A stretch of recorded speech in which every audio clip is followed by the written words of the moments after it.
Boa tarde, meus irmãos. Sejam todos bem-vindos. Como sempre, fizemos uma prece de abertura para a nossa tarefa que se inicia agora, nesse instante. Então, vamos mentalizar a figura de Jesus, amado Mestre, que Ele possa nos amparar, nos fortalecer, que possamos entender, compreender tudo aquilo que aqui for dito, que esses espíritos amorosos que aqui labutam possam nos inspirar, nos intuir, nos cuidar, nos olhar, e que o nosso palestrante possa receber toda a sustentação espiritual da tarefa em que palestra, dando para nós aquele estudo que vai nos dar o consolo, o esclarecimento. Ajuda, Jesus. Tu sabes as necessidades de cada um de nós. Então nos envolva na tua misericórdia, na tua paz. Em nome de Deus, em nome de Jesus, que assim seja. Muito bem. Boa tarde a todos. Hoje nós estamos começando uma nova etapa, que é o Livro dos Espíritos, na primeira pergunta, né? Para a gente conhecer um pouco da existência de Deus. Tema fundamental. Curiosidade, conhecimento, como é que a humanidade pode abranger a ideia de Deus? Como é que essa ideia de Deus vem até o homem? Ela vem por revelação, ela vem por lógica, ela vem por princípios. Como é que o homem descobre Deus em plena criação, já estando aqui, exercitando a sua vida, vivenciando os seus momentos, né? O tema é bem interessante e dá para a gente pesquisar em inúmeras situações. Eu vou fazer uma pequena abordagenzinha histórica e aí nós vamos começar direto no Livro dos Espíritos com a primeira questão mais consagrada de todas, que pergunta: que é Deus? Mas antes de chegar lá, a gente gostaria de começar com Aristóteles. Aristóteles foi um grande pensador, sem dúvida nenhuma, cientista, estudava vários aspectos da astronomia, da astrologia, da matemática, das ciências, e abordou vários e vários temas, né? Viveu 350 anos antes de Cristo, né? E um dos grandes temas que ele começou a abordar chama-se metafísica. Metafísica não foi um tema, um título criado por ele, mas a metafísica significa para ele a primeira filosofia, a que vem antes de tudo. E metafísica quer dizer o que está além da física. Nós temos o mundo físico, o mundo material, o mundo real que a gente habita, que a gente vive, mas Aristóteles começou a se preocupar o que vai além da física, o que os nossos olhos não percebem. Será que a origem do mundo não está além desse mundo material? Era essa grande reflexão dentro desse processo. E ele começa dizendo que para tudo que existe no mundo, existe uma substância, uma essência, e que ele chamava de 3 combinações: matéria, matéria madeira, matéria corpo, matéria carne, matéria alguma coisa, matéria de passarinho, matéria de baleia, matéria de árvore, matéria de vento. Existe uma matéria. Mas além da matéria, existe uma forma. Não basta ter a matéria. Tem que ter alguma forma, alguma coisa que induza aquela matéria a assumir determinadas funções e agir de determinada forma, de determinado momento. Então, para ele, antes mesmo do mundo material, existia a matéria, mas existia uma forma. Antes de existir em ato, existia em potência, em capacidade, antes de se realizar em ato no mundo físico, que é a ciência que estuda o mundo físico. Então, ele coloca assim nessas questões e ele vai abrangendo até a ideia de Deus. E ele termina dizendo assim: Deus é vivente. Conclusões da lógica de Aristóteles. Eterno. Não teve início. É ótimo. É a excelência da excelência de todas as coisas. De modo que a Deus pertence uma vida perene, permanente, contínua e eterna. É evidente que existe uma substância imóvel, eterna e separada das coisas sensíveis. O que ele está dizendo é o seguinte: ele concebe Deus como o primeiro motor imóvel. Que loucura é essa? Ele diz o seguinte: os astros se movem, o vento venta, o coração bate, ao movimento das células, do envelhecimento, existe uma transformação, existe um movimento. E alguém foi responsável por esse primeiro movimento. E esse primeiro movimento é um primeiro motor imóvel. Ele não se movimenta, as coisas se movimentam a partir dele. E ele seria, então, o Criador, Deus nesse processo. E ele diz, ainda nessa ideia, é evidente que existe uma substância imóvel, eterna, separada das coisas sensíveis, separada das coisas materiais. Essa substância não pode ter nenhuma grandeza, mas é sem partes e indivisível, impassível. Não se altera, não se irrita, é impassível, é permanentemente como ela é, inabalável, inalterável, e produz o primeiro movimento eterno e único que perdura para sempre. Bacana. E aí vem uma grande pergunta que Aristóteles pensava e que nós também podemos pensar se queremos invadir um pouco, conhecer um pouco sobre Deus. Bom, se a inteligência divina é o que existe de mais excelente, em que Deus pensa? E aí a gente fica, ora, Deus pensa, o que é que existe de melhor? É Deus. Então Deus pensa em Deus. Esse é o pensamento de Deus. E o que existe para um filósofo de melhor no mundo, além de pensar? É o pensar. Então ele diz que Deus, ele pensa a si mesmo e seu pensamento é pensamento de pensamento. Olha como vai na Aristóteles, sem grandes revelações, sem grandes conhecimentos, ele vai perscrutar, ele vai invadir o espaço em busca de Deus nesses conceitos. Vamos dar um outro pulo bem grande. Agostinho, 430 anos depois de Cristo. E ele já dizia assim, Deus é eterno, é atemporal. Não está no tempo. Supera completamente o tempo. Não tem essa questão de tempo para Deus. Não tem anterior, não tem posterior, não tem passagem, não tem movimento. Para Deus não existe movimento. Não tem antes, não tem depois, não tem dinâmica, não tem trânsito. E coloca que a duração atemporal é análogo a um eterno presente. O absoluto, o Deus, não está no tempo, não tem trânsito. Existe tempo porque existem as coisas. Então ele coloca que o tempo começou a ser criado quando começaram a existir as coisas. Antes, não, porque eu posso dizer assim, a minha mão está aqui, agora está aqui. Percorri num tempo. Existe um tempo de passagem, de mudança. Depois que surgiu o mundo material, existe a medida do tempo, que é a medida da transformação. Um tempo imaginário, fictício, batido, seja qual for, mas uma medida de transformação. Mas e antes de existir qualquer coisa? Não existia o tempo. Então ele diz assim, o tempo começa com as coisas. Mesmo que tudo estivesse parado, o tempo interior para nós estaria passando. E aí ele coloca a grande colocação, como o próprio Evangelho nos traz lá no Antigo Testamento. No princípio, Deus criou. Não havia, passa a existir. Para Agostinho, é uma geração, é uma criação. O tempo começa com a própria criação. E aí vem uma grande pergunta, que vocês vão encontrar até no livro chamado Confissões de Agostinho, de 430 anos depois de Cristo. E aí vem uma pergunta assim, mas o que é que Deus fazia antes de criar? E a resposta, vocês vão se surpreender, ironicamente, engraçadamente, está lá no livro das Confissões, que ele dizia, Deus criava os infernos para aquele pessoa que faça esse tipo de pergunta. O que é que Deus fazia antes de criar o mundo? Para tu ver como essas questões que hoje a gente se faz, também se fazia naquela época. E uma grande colocação para Agostinho, que tem a ver conosco fortemente, Deus criou o mal? Será que Deus criou o mal? O mal que a gente existe, ele é uma criação de Deus ou o mal inexiste? Ele simplesmente é a ausência do bem. E essas colocações ele vai buscando lá e tenta classificar o mal. Do mal natural, que seria simplesmente a ausência do bem. Um vulcão é mal ou é o bem? Olha, se ele inunda as planícies de terra fértil, é um bem.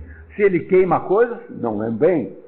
Se o sol queima, é mal. Se o sol não queima, é o bem. Quer dizer, existe o mal natural? Não. A natureza é o que é. E não existe um princípio moral atrás dessa realidade de bem e mal. Existe um mal metafísico? Antes da física existia um conceito de mal? Também não. Se o mundo é o conjunto das coisas reais, o mal existe? Não. O mal não é um ser. Não existe um mal metafísico. Existe muita ausência do bem. Mas então como é que a gente diz assim? Eu entendo que a escuridão é a ausência da luz. Tranquilo, está escuro, eu acendo o palito de fósforo e faz a luz. Quando não tem a luz, é isso. Mas o mal, será que é assim? É simplesmente a ausência do bem? E a gente sabe que o homem faz o mal. E isso tem muito a ver com essa relação com Deus. Deus criou o mal. E muitas vezes nós já vimos pessoas muito famosas perguntarem como é que o mal pode acontecer? Não existe Deus. Porque senão o mal não aconteceria. Como é que existem guerras? Como é que existe tanta destruição? Esse é o grande argumento dos tempos atuais. E alguns até pensadores já disseram isso. Como é que Deus deixa acontecer o mal? Ora, nós espíritas sabemos que existe lei de ação e reação, que existe causa e efeito, e que nós estamos aprendendo, que nós estamos desenvolvendo responsabilidade e conhecimento. Se toda vez que eu me propusesse a fazer o mal, Deus fosse lá e interrompesse, eu não ia aprender nada. Ele me impediria de fazer o mal. Eu ia ser uma eterna criança, um eterno infantil inconsequente. Eu posso fazer o que quiser, porque na hora de eu matar o meu irmão, na hora de eu cometer um acidente, na hora de eu fazer o mal, Deus interrompe. E eu seria um bobão eterno, jamais evoluindo. Mas como na doutrina espírita a gente sabe que existe a continuação da vida, a vida permanente, contínua, com aprendizado, com causa e efeito, bom, aí tem consequências. O mal que eu fizer, eu aprendo e eu vou começando a transformar essa própria realidade dentro de mim. Então, se existe o mal, sim, existe o mal porque existe o livre-arbítrio. Eu posso decidir. Eu tenho a razão e a vontade. Só que o centro psíquico do ser humano não é a razão, é a vontade. Eu sei que está errado, mas eu vou fazer. E aí, por causa do nosso livre-arbítrio, nós praticamos o mal. Existe o mal moral, temos más intenções, mentimos, roubamos, desejamos coisas ruins, temos vícios e o mal está presente. Mas ele está presente porque eu faço pelo desconhecimento. Eu ainda não sei todo o bem. Eu ajo por ignorância. À medida que eu vou evoluindo, eu vou praticando menos o mal. E, na verdade, o mal metafísico, o mal moral, é a ausência do bem. É a ausência do conhecimento, é a ignorância que ainda habita dentro de nós. À medida que nós vamos evoluindo, o Livro dos Espíritos é riquíssimo dos exemplos dos mundos mais evoluídos, a prática do bem começa a se fazer presente. Mas é claro que num planeta de provas e expiações, a ausência do bem ainda se faz muito necessária a sua presença. Ainda nós sentimos que existe muita ausência do bem, seria muito melhor se o bem habitasse com nós. E nessas questões, então, a gente vai vendo que Deus existe. Esse argumento de que, se existe o mal, então é porque Deus não existe, é o acaso. E essas questões vão sendo trabalhadas nos livros dos Espíritos com muito detalhe. Um pouquinho mais à frente, na Suma Teológica de Tomás de Aquino, em 1273, ele também abarca exatamente essas questões que no Livro dos Espíritos também está bem explicado. Ele diz assim, Tomás de Aquino dá para provar por 5 maneiras, quem quiser pegar a Suma Teológica, por 5 maneiras dá para provar a existência de Deus. Peguei simplesmente a segunda via, que é a mais lógica e rápida, muito semelhante à do Livro dos Espíritos, e ele diz assim, não é possível que uma coisa seja causa eficiente de si mesma. Uma coisa seja causa de si mesma, pois seria anterior a si mesma. Como é que eu sou a causa anterior de mim mesmo? Não dá. Tem que ter uma coisa antes, que venha antes disso, o que não pode ser. Removida a causa, removida-se o efeito. Se nas causas eficientes não houver a primeira, não haverá nem média, nem a última. Logo, é necessário admitir uma causa eficiente primeira, a qual todos dão o nome de Deus. Provado. E ele vai por 5 maneiras diferentes mostrando a existência de Deus. Mas nós vemos que essa coisa de Deus sacode o ser humano. E é óbvio que isso também nos sacode. Só que o que mais nos sacode é a dor, é o amor, é o sofrimento. Essas coisas vêm antes e nos falam ao coração. Isso nos fala e o Evangelho de Jesus vem trazer a boa nova, nos trazendo essas explicações. Mas o livro dos Espíritos começa com questões das mais abrangentes da ciência. Porque os Espíritos tinham que provar os seus conhecimentos. Mostrar que existe lógica, coerência, a lógica mais impecável, abrangendo sobre os diversos aspectos sobre a humanidade, e foi escrito em 1857, 166 anos atrás.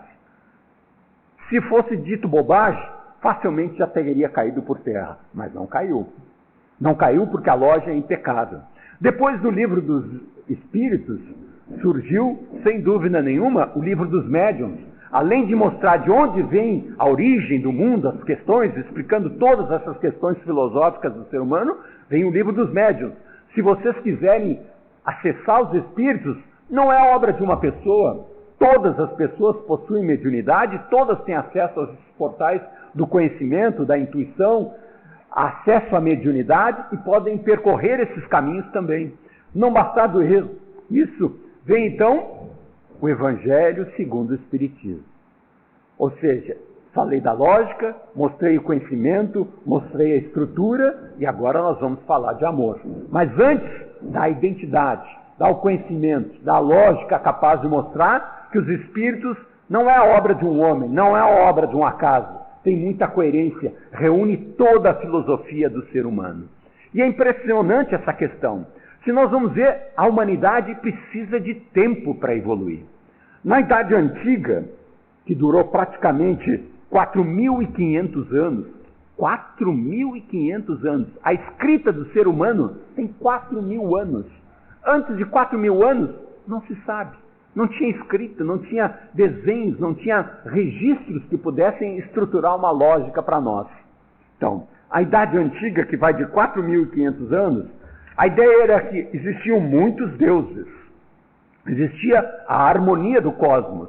O homem se surpreendia com fogo, se surpreendia com raio, se surpreendia com a água, com as tempestades. Tudo isso era Deus para ele. Falava de forças superpoderosas, muito acima das suas capacidades. E ele vai ganhando uma ideia de superioridade, de admiração, de curiosidade, e vai em busca dessas realidades. Mas vem a primeira revelação, 1.200 anos antes de Cristo, Moisés traz o conhecimento narrado pelos 10 mandamentos, pela a ideia de Deus que é concebida, recebida da espiritualidade e traz os primeiros conceitos sobre o ser humano. No ano 0, vem Jesus e traz a segunda grande revelação, a lei de amor, a lei de perdão, amar ao próximo como a si mesmo. Não mais o olho por olho, dente por dente, mas o amor cobre uma multidão de pecados. Trazendo a necessidade do perdão, do estudo, da evolução, do amor, da prática vivenciada dentro dessa realidade. Isso vai praticamente até o ano de 476, a Idade Antiga. Na Idade Antiga, então, na Idade Média, que vai até inicia em um ano de 476 e vai até 1453, o que acontece?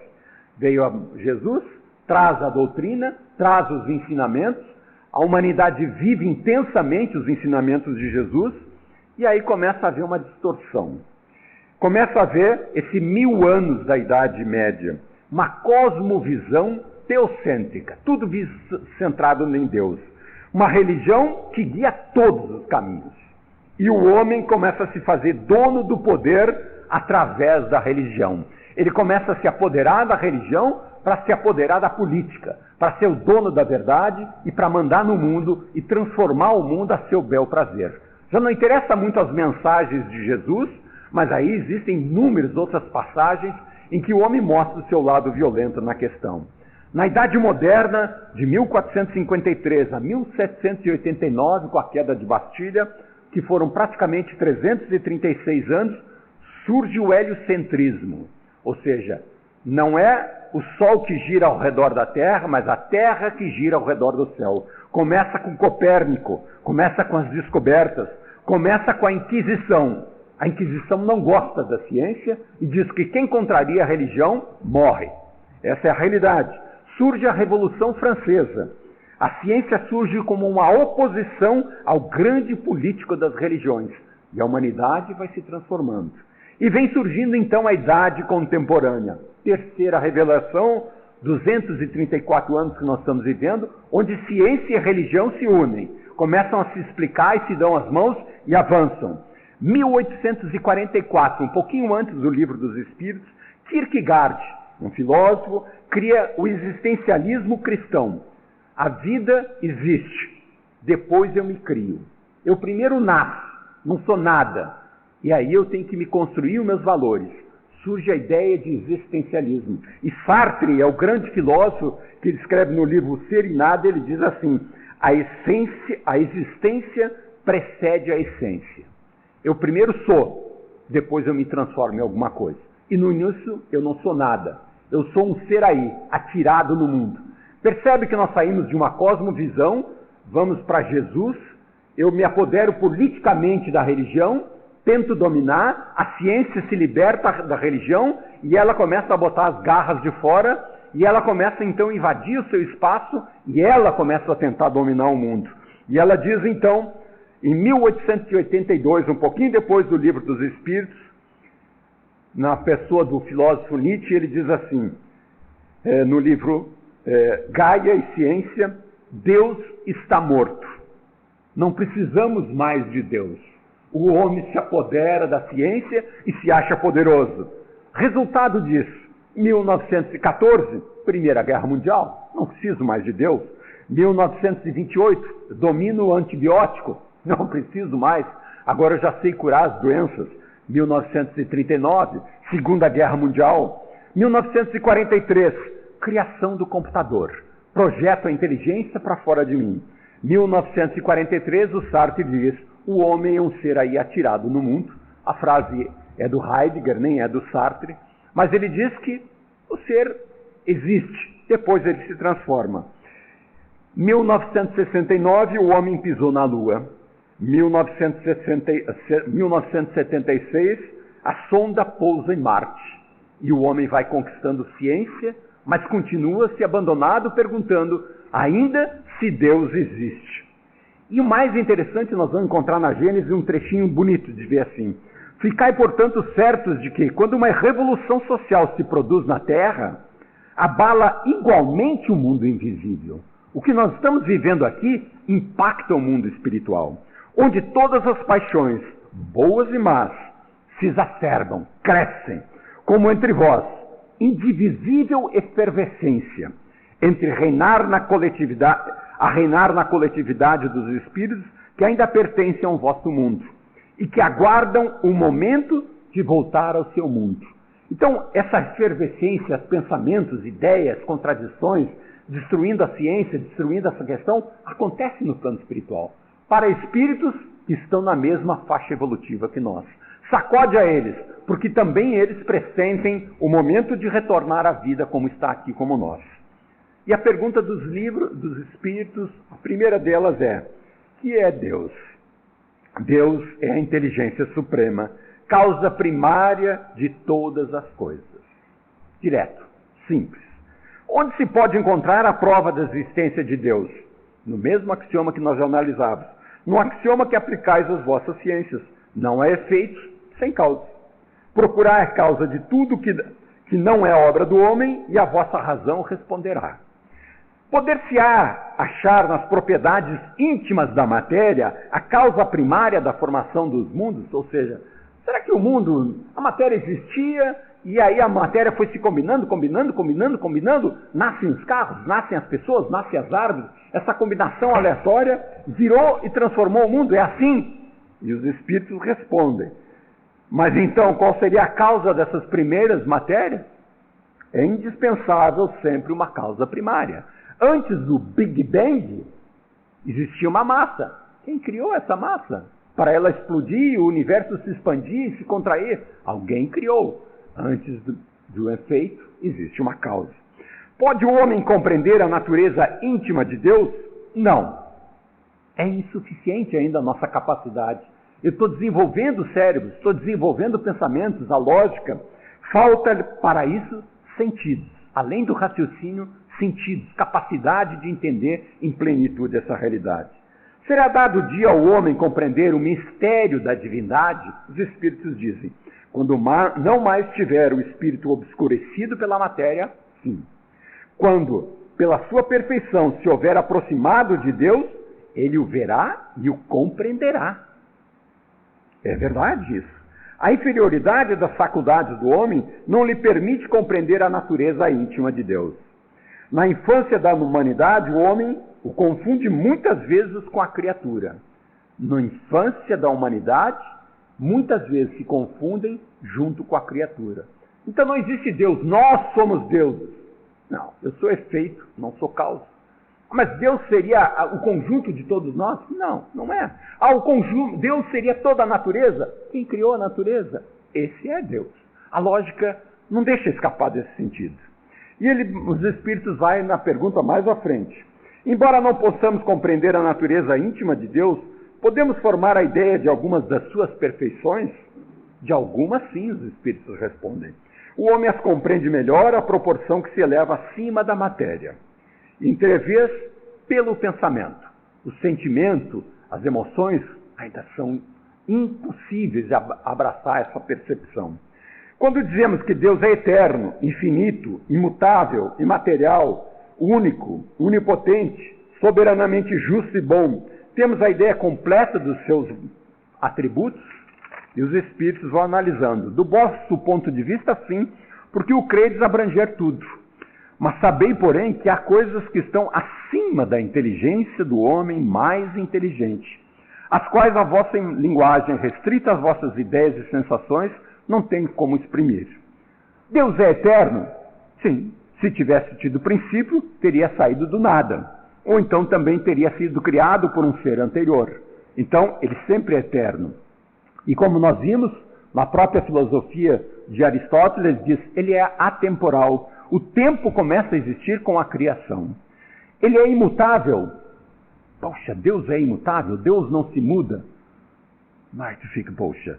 E ele diz, se estivesse sujeito a mudanças, as leis que regem o universo do universo, nenhuma estabilidade teriam. Ou Deus estaria aprendendo com seus erros e com seus acertos e fazendo diferente a cada dia, o que não cola. Mas se Deus chegou e disse assim, não ficou bem o mundo, eu vou dar uma melhoradinha, bom, então ele já não sabia do início, então ele está aprendendo, ele está se formando, alguém criou ele e ele está aprendendo. Logicamente, não nos permite levar para essa conclusão. Deus é imaterial, quer dizer que a sua natureza difere de tudo que chamamos de matéria. Sim. De outro modo, ele estaria sujeito à transformação da matéria, porque a matéria, ela tem movimento, ela tem transição, ela tem potência, ela está no alto, ela está embaixo, ela tem mais energia, menos energia, ela estaria oscilando todas essas realidades. Deus é único. Se houvesse mais Deus, não haveria consenso. E alguém poderia ter criado o primeiro, ou haveria divisão dentro desse processo. E é claro que eu, na minha preguiça, também gostaria de perguntar assim, por que é mesmo que Deus já não criou a gente perfeito, bom, perfeito, certo, ótimo? Seria muito bom, né? Mas quem é assim? É Deus. E se Deus tivesse criado isso, não teria criado nada, seria Deus. Eu seria parte de Deus, não teria existido criação nenhuma. É a extensão do próprio Deus. É óbvio que tem que existir uma coisa diferente de Deus. Mas aí é imperfeito. Perfectível. É o que nós estamos vendo dentro desses processos, né? E essa questão ainda fica a dúvida, né? E se Deus criou o homem? Puxa vida, mas e se o homem faz parte de Deus, então Deus teria se piorado ou teria se melhorado? Complica, né?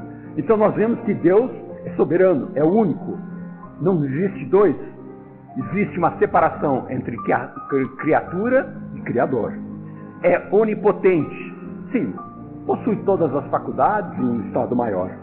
E o mais importante, ao finalzinho dessas questões do livro, ele diz assim, Deus é um ser distinto, Ou será, como opinam alguns, a resultante de todas as forças de todas as inteligências do universo?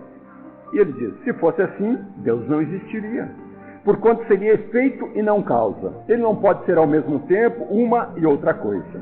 Deus existe. Olha as frases que nos ajudam a sair desse labirinto. Deus existe.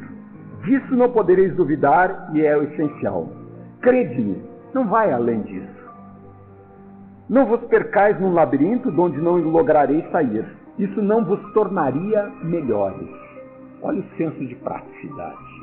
Ficar indagando que é Deus, como é Deus, não te tornaria melhor. Deixai consequentemente de lado todos esses sistemas. Tende bastante coisas que vos tocam mais de perto, a começar por vós mesmos, que é uma criação infinita de Deus. Estudai as vossas próprias imperfeições, a fim de vos libertardes delas, o que será mais útil do que pretenderdes penetrar no que é impenetrável. E é óbvio que a doutrina espírita vai seguir daí dessas questões que dão embasamento teórico, firme e lógico, para as questões que tocam a nossa alma. A imortalidade da alma, o retorno à pátria espiritual, quando a vida está cessando, o desencarne, como se dá, mortes prematuras, por que acontecem, reencarnação, livre-arbítrio, causa e efeito, mediunidade que nos coloca em contato com o plano espiritual. O que os espíritos fazem na espiritualidade? Percepções, sensações, missões dos espíritos, sono, sonhos, desdobramentos, obsessão, desobsessão, família, crianças, influências dos espíritos. Tudo é um arcabouço de preparação de lógica, de ciência, de filosofia, de religião, para abrir a mensagem para o nosso coração, que é a maior de todas, que é a lei de justiça, de amor e de caridade. Quando nós falamos em lei de justiça, nós estamos dizendo não fazer o mal ao próximo. Mas quando nós estamos falando de justiça, é não fazer o mal. Mas quando estamos falando de amor, se diz, é fazer ao bem ao próximo que eu gostaria que me fosse feito. E a mensagem mais importante que Jesus veio pessoalmente nos trazer para todos os nossos corações. Muito obrigado.